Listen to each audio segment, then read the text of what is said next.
everyone. Did you know that a trip to Mars can be significantly reduced from hundreds of days to a few dozen by using ion propulsion? This could make a manned mission to Mars possible because it would reduce the amount of exposure to cosmic rays.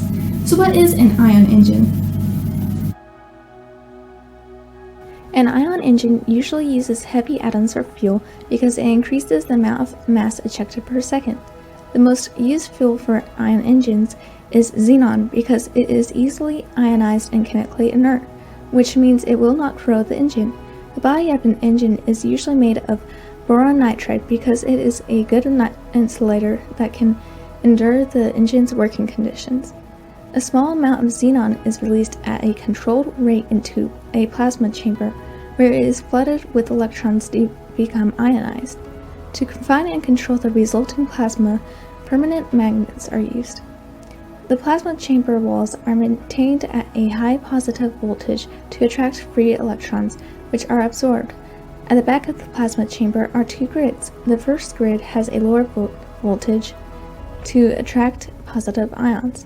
2 or 3 millimeters ahead of the first grid is the second grid, which is electrified at 180 volts.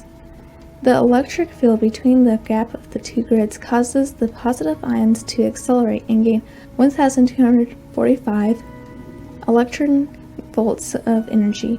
Because of this, the xenon ions exit the engine at an impressive 43 kilometers per second. The maximum exhaust speed for a chemical engine is 3 to 5 kilometers per second, but the exhaust speed for an ion engine can be 30 to 50 kilometers per second or more. Before ion propulsion can work, 3 problems have to be solved. First, because the spacecraft is expelling positive charge into space, the spacecraft becomes more negative. If nothing were done to counteract this, the spacecraft would eventually become so negative that the ion exhaust would be attracted back to the ship and there would be no propulsion. To solve this problem, a special electrode expels negative charge onto the ion exhaust behind the craft to keep the spacecraft from having too much negative charge. Second, the grids accelerate the positive charge, which causes a space charge density. This space charge repels approaching positive charge, which reduces the ion engine's thrust to small values. This must be calculated carefully and considered. Third, high energy ions hit electrodes, which erodes them.